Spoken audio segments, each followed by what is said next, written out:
அனைவருக்கும் வணக்கம். துலாம் ராசினியர்களுக்கு நிகழ இருக்கும் புத்தாண்டான 2025ஆம் ஆண்டு என்ன மாதிரியான நன்மைகள் எல்லாம் ஏற்பட இருக்கு, கிரகநிலைகளின் ரீதியாக இருக்கும் சாதகங்கள் என்ன, பாதகங்கள் என்ன, குறிப்பா இந்த ஆண்டுல பொறுத்த வரைக்கும் இந்த குரு பயிற்சியின் காரணமாக கிரகங்களுடைய சஞ்சார நிலைகள் என்ன என்று பார்க்கும்போது சுக்கிரனுடைய ஆட்சி வீடான ரிஷபராசியில் சஞ்சரித்து கொண்டிருக்கும் குரு பகவான் புதனுடைய ஆட்சி வீடான மிதுன ராசிக்கு பயிற்சியாகிறார். இந்த பயிற்சியின் காரணமாக துலாம் ராசினியர்களுடைய வாழ்வில் குடும்ப சூழ்நிலை ரீதியாக உத்தியோகம், தொழில், வியாபாரம், கலைத்துறை, அரசியல் துறை, மாணவ மாணவிகள், விவசாயத்துறையினர், பெண்மணிகள் என அனைவருக்குமே என்ன மாதிரியான நன்மைகள் எல்லாம் ஏற்பட இருக்கு, குறிப்பா இத்தருணங்கள்ல என்ன மாதிரியான முயற்சிகளை நீங்கள் மேற்கொள்ள வேண்டும், என்ன மாதிரியான விஷயங்களை நீங்கள் கவனமாக நடந்து கொள்ள வேண்டும் என்பது குறித்தான முழுமையான பதிவு தான் இந்த வீடியோல நம்ம விரிவா பார்க்க போகிறோம். அதற்கு முன்னாடி குரு பகவானை பொறுத்த வரைக்கும் பொதுவாக ஜோதிட சாஸ்திரப்படியும் ஆன்மீக ரீதியாகவும் குரு பகவான் ஞானத்திற்கு அதிபதியாக கருதப்படுகிறாருங்க. திருமணம் போன்றவை தடையின்றி நடக்க, நல்ல வேலை கிடைக்க, உயர்கல்வி பெற என வாழ்வில் முக்கிய நிகழ்வுகளுக்கு குருவினுடைய அருள் மிக மிக முக்கியங்க. இதனை குரு பார்க்க கோடி நன்மை என்பார்கள். குரு பகவானை நாம் சென்று தரிசிப்பது கோடி நன்மைகளையும் புண்ணியங்களையும் தருமா, அல்லது குருவினுடைய பார்வை நம் மீது விழுவது கோடி நன்மைகளை தருமா என்று பார்க்கும்போது வாழ்வில் முன்னேற்றம், பல விதமான நன்மைகள் பெறுவதற்கு குருவினுடைய ஆசை மிக மிக அவசியமாகும். குருவினுடைய பார்வை இருந்தால் எப்படிப்பட்ட பிரச்சனையாக இருந்தாலும் அதிலிருந்து மீண்டு வர முடியும் என்பதுதான் ஐதீகமாக உள்ளதுங்க. அந்த வகையில ஆன்மீகத்தில் 2 பார்வைகளுக்கு மட்டும் கோடி நன்மைகள் கிடைக்குங்க என கூறப்படுகிறது. அதுவற்றில் ஒன்று குரு பார்வை, மற்றொன்று கோபுர தரிசனம். இதில் குருவினுடைய அருள் வாழ்க்கைக்கு எந்த அளவிற்கு முக்கியம் என்பதற்கு உதாரணமாக ஒரு கதையும் சொல்லப்படுவதுண்டு. அதாவது ஜோதிட சாஸ்திரத்தின் குருவான பிரகஸ்பதியிடம் தெய்வீக தன்மைகள், சாஸ்திரங்கள் பற்றி அறிந்து கொள்வதற்காக சந்திர பகவான் சென்றார். குரு பகவானும் தனக்கு தெரிந்த அனைத்து சாஸ்திரங்களையும் சந்திரனுக்கு கற்றுக் கொடுத்தார். அனைத்து சாஸ்திரங்களையும் கற்றுக்கொண்ட சந்திரனுக்கு தனக்கு தான் அனைத்தும் தெரியும், தானே அனைத்தையும் தெரிந்தவன் என்ற ஆணவம் ஏற்படுகிறது. சந்திரனின் ஆணவத்தை அடக்க வேண்டும் என குரு பகவான் முடிவு செய்கிறார். இதனால் சந்திரனை அழைத்து பூமியில் தற்போது பிறந்த குழந்தையினுடைய ஜாதகத்தை கணித்து சொல்லும்படி கூறுகிறார் குரு. சந்திரனும் அந்த குழந்தையினுடைய ஜாதக கணக்குகளை ஆராய்ந்து எழுதினார். அந்த குழந்தைக்கு 1 வயது நிறைவடைந்ததும் பாம்பு கடித்து அந்த குழந்தை உயிரிழந்து விடும் என்பதையும் கணித்து சொன்னார். சந்திரன் கணித்தபடி அந்த குழந்தைக்கு 1 வயது முடிவதற்கு சில நிமிடங்கள் மட்டுமே மீதம் இருந்தது. அந்த சமயத்தில் சந்திரனை அழைத்து கொண்டு வானவீதியில் உலா சென்றார் குரு பகவான்.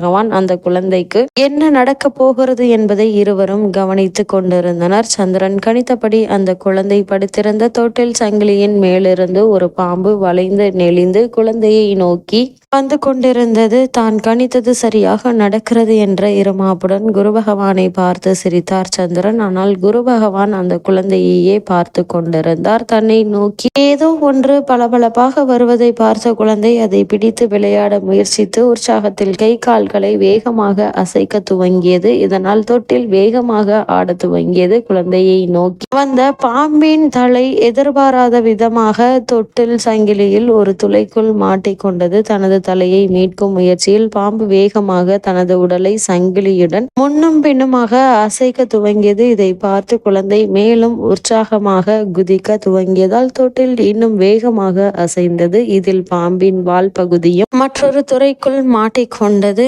தொட்டில் சங்கிலி வேகமாக ஆடியதால் அதில் உடல் இறுகி பாம்பு உயிரிழந்தது. குழந்தையும் முதல் வயதை பூர்த்தி செய்து 2வது வயது அடியெடுத்து வைத்தது. இதனை கண்டு அதிர்ச்சியும் தனது தோல்வியை ஏற்றுக்கொள்ள முடியாமலும் கோபம் கொண்டான் சந்திரன். தான் கணித்த குழந்தையினுடைய ஜாதகத்தை மீண்டும் சரி பார்த்தார். கணிப்பு சரியாகவே இருந்தது. இதனால் பதற்றத்தில் ஜாதகத்தில் குரு பார்வை கூட இல்லையே, அப்புறம் எப்படி குழந்தை உயிர் பிழைத்தது என குரு பகவானிடமே கேட்டார். அதற்கு புன்னகையுடன் அமைதியாக பதிலளித்த குரு பகவான், ஜாதத்தில் குரு பார்வை இல்லை என்றால் என்ன, அதுதான் நான் நேரிலேயே வந்து எனது முழு பார்வையையும் குழந்தை மீது செலுத்தி கொண்டிருந்தேனே, அதனால்தான் இது நேர்ந்தது. உனது ஜாதக கணிப்பு தவறில்லை, ஆனால் அதனால் வந்த ஆணவம் தான் தவறு என சந்திரனுக்கு அவரின் தவறினை எடுத்து கூறி உணர்த்தினார் குரு பகவான். தனது தவறை உணர்ந்த சந்திரனும் குருவினுடைய பார்வைக்கு இருக்கும் மகிமையை புரிந்து கொண்டார். நவ கிரகங்களில் ஒருவரான குருவினுடைய அருளாக மட்டுமல்ல, தான் கற்ற கல்வியால் ஆணவத்துடன் கற்றுக் கொடுத்த ஆசானிடமே ஆணவத்துடன் நடந்து கொள்ளக்கூடாது என்பதை உணர்த்துவதற்காகவும் சொல்லப்பட்ட ஒரு கதையாகவே இக்கதை அமைகிறது. குரு இருக்கும் இடத்தை விட அவரது பார்வைப்படும் இடங்களுக்கு அதிகப்படியான பலன் கிடைக்கும். அதுபோல்தான் ஆசானின் ஆசையும் வாழ்க்கையில் அனைத்து விதமான நன்மைகளையும் பெறுவதற்கு மிக அவசியமான ஒன்றாகும். இதனால் தான் குரு பார்க்க கோடி நன்மை என்று கூறுவார்கள். அந்த வகையில குரு பகவானை பொறுத்த வரைக்கும் தற்போது ரிஷபராசியிலிருந்து மிதுன ராசியில் சஞ்சரிக்கக்கூடிய இக்காலகட்டங்கள்ல மேலும் என்ன மாதிரியான நன்மைகள் துலாம் ராசினியர்களான உங்களுடைய வாழ்வில் ஏற்பட இருக்கு என்று பார்க்கும்போது, துலாம் ராசினியர்களை பொறுத்த வரைக்கும் உங்களுக்கு தாராளமான பணப்புழக்கம் ஏற்படக்கூடிய ஒரு தருணமா தான் இந்த குரு பகவானுடைய மிதுன ராசி சஞ்சாரம் அமைய இருக்குதுங்க. குபேர யோகம், அதிர்ஷ்ட வாய்ப்புகள் உங்களுக்கு கை கூடக்கூடிய ஒரு தருணமா தான் அமைஞ்சிருக்குது. அதே போல் 2025 மே மாதம் வரை உங்களுடைய ராசிக்கு அஷ்டம குருவாக குரு இருப்பார். அதாவது 8ஆம் வீட்டில் இருப்பாருங்க. உங்களுடைய ஜென்ம ராசிப்படி 9வது வீட்டிற்கு பயிற்சியாகிறார். 9ஆம் வீட்டிற்கு குரு பயிற்சியான பிறகு பொருளாதாரம் உயரக்கூடிய ஒரு தருணமா அமைய இருக்குதுங்க. குரு ரிஷபத்திலிருந்து மிதுனத்திற்கு பயிற்சி ஆவதால் உங்களுக்கு பொருளாதார ரீதியான பல முன்னேற்றங்கள் நிறைந்த ஒரு தருணமா தான் இந்த குரு பயிற்சி அமைய இருக்குது. குறிப்பா நீங்கள் இத்தருணங்கள்ல வீடு வாகனம் வாங்கும் யோகம் உண்டுங்க. இப்படிப்பட்ட சந்தர்ப்ப சூழ்நிலைகளை பயன்படுத்தி கொள்ளுங்க. நினைத்த விஷயங்கள் கை கூடுங்க. பூர்வீகம் சார்ந்த விஷயங்களை நன்மை தரும் விதமா அமைய இருக்குது. அதே போல் பூர்வீக சொத்துக்கு உங்களுக்கு கிடைக்குங்க. உங்களுடைய சுய ஜாதகத்தின் படி தசாபுக்திகள் நன்றாக இருக்க வேண்டுங்க. அப்பொழுதுதான் இந்த குரு பயிற்சி பலன்களை நீங்கள் முழுமையாக அனுபவிக்க முடியும். சொந்த தொழில் செய்பவர்களுக்கு இது நல்ல ஒரு யோகமான ஒரு காலம் என்று தாங்க சொல்ல வேண்டும். வேலை உத்தியோகத்தில் வருமானம் உயருங்க. காரணமே இல்லாமல் உங்களுக்கு மறுக்கப்பட்டு வந்த பதவி உயர்வு, ஊதிய உயர்வு, உத்தியோகத்தில் கிடைக்க வேண்டிய சலுகைகள் ஆகியவற்றை தற்போது நீங்கள் தாராளமாக எதிர்பார்க்கலாங்க. சொந்தமா தொழில் செய்பவர்கள் தொழிலில் நல்ல ஒரு லாபம் பெற இருக்கிறீங்க. கௌரவம், புகழ் கிடைக்க இருக்குது. நண்பர்கள்,